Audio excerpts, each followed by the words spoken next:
It seems impossible to imagine life without the internet, but it was created just decades ago, in 1969. The United States Defense Department worked with several universities to connect a set of computers through a network called ARPANET, allowing the government and researchers to send scientific information back and forth across the country.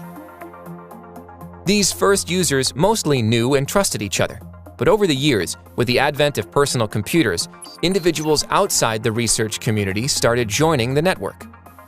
And in 1991, Tim Berners-Lee introduced the World Wide Web, a system for connecting files to each other across the internet, allowing users to easily explore a vast world of information, often referred to as cyberspace. The US government soon outsourced management of the network. A nonprofit organization called ICANN was created to administer the internet's addresses and domains, and private companies sold internet services to users. The web continued to grow exponentially, becoming the defining feature of modern life, where any user can interact with any other user anywhere, almost instantaneously. Through the internet, businesses, governments, and all types of organizations are able to gather more information, conduct more commerce, and operate more efficiently. But with these enormous benefits come enormous challenges. The internet was designed by a community that trusted its members to act in good faith. Yet, this important tool is no longer in the sole hands of friendly scientists. Now, 4 billion people, around half the world's population, have internet access.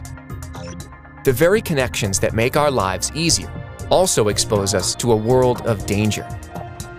Many governments are seeking to tame cyberspace by addressing 3 major policy issues: cybersecurity, data privacy, and online rights.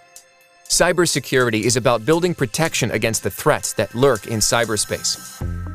We upload tons of personal information to the internet, from photos to credit card numbers.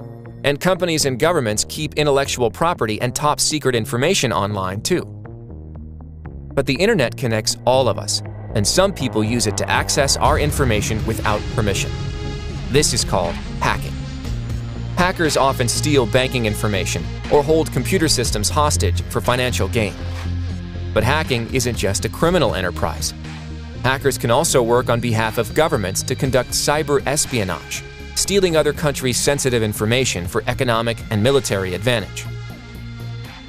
Sometimes, governments can use the stolen information as a political weapon.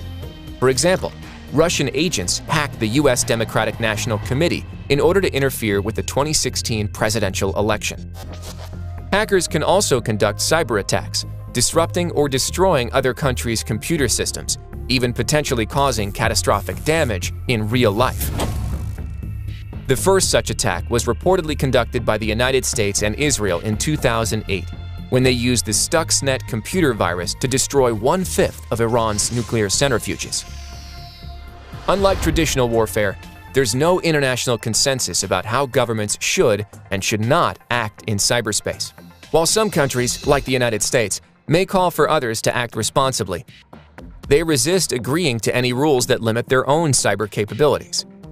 Even if there were rules, though, and a country were to break those rules, there's no shared understanding of how the world should respond to cyber rule-breaking. Complicating matters, cyber attacks can be nearly impossible to attribute. Hackers often mask their identities and hide their locations by routing attacks through servers in many different countries. Even if a victimized government does manage to identify its attackers, it may not be able to tell whether the hackers were working as another country's agents or whether they were working on their own. This is problematic because traditionally, countries are deterred from attacking other countries out of fear of retaliation. But with cyber attacks, if a country doesn't know who exactly attacked it, then it doesn't know who to retaliate against. And without the threat of retaliation, countries are more likely to use cyber attacks. So without the ability to fully deter cyber attacks, it's up to countries, businesses, and individuals to protect themselves, making it harder for hackers to access information without authorization and making systems more resilient to damage when they are hacked. Improving cybersecurity can be tough for individuals because our information is exposed across cyberspace in ways we may not even know.